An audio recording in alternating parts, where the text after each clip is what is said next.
So I generally like to stay away from conspiracy theory type issues here, but this story about the bombs being sent to Democratic targets frankly stinks to high heaven.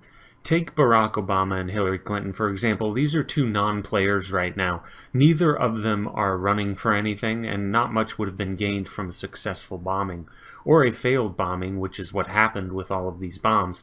None of them actually worked correctly, and they were sent, as I said, to non-players, which seems to suggest the purpose of these bombs was not to harm anyone, but just to whip up fear and whip up a situation where it's easy to smear the Republican Party and at least stop some of their momentum. In fact, I can't help but notice the only effect a bombing like this would have had would be to create a groundswell of support for Democratic candidates. They are the ones who are now able to claim themselves as victims to a violent, psychopathic political rival. That being Republicans, of course. Now, our foreign policy for the past however many decades leads me to believe that almost all of our politicians, Republican or Democrat, are on the verge of psychopathy, but I digress. But here's another oddity pertaining to these bombs. The timing of it. 2 weeks before midterm elections. It's not too far out that it'll be washed through the news cycle and everyone will forget about it. This will be on the minds of voters in November.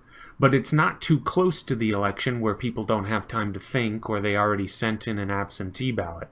It is the perfect timing to do the most damage to Republicans while creating the biggest groundswell of support for Democrats. Now, Rush Limbaugh did raise a simple yet important point, and that is that this is happening in October, and there is a reason for that, which are all the reasons I stated before.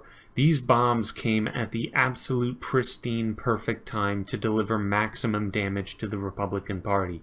That should make anyone at least scratch their head and wonder. And here's another thing to think about. Despite the fact that all these bombs failed to go off, the person responsible probably has some degree of intelligence. I don't think that someone with a basic level of intelligence would assume that people like Barack Obama, Hillary Clinton, or George Soros would be opening their own mail, and certainly not a package that looked like it was put together by a disgruntled postal worker, which reinforces what I said before. It's highly unlikely this was anything other than an attempt to whip up fear and paint Republicans as psychopaths. Here's another thing to think about. What if these bombing attempts were successful, and they were done by a crazy right-wing conservative person? It really doesn't take too much effort to realize that a successful bombing against Democrats would only hasten a Democratic victory. If the perpetrator was a right-wing person, I don't see how they wouldn't realize that by successfully bombing these Democratic leaders, it would have absolutely no positive effect whatsoever on any Republican campaign anywhere in the country. All of these things lead me to believe that this actually does seem quite a lot like a false flag attack to whip up that frenzy against Republicans or to start that groundswell of support for Democrats. So, like I said, as much as I like to stay away from conspiracy theory type stuff, this whole thing just stinks. It's too obvious that it's a false flag. But anyway, since this is a libertarian channel, I'll say one thing that's kind of off topic.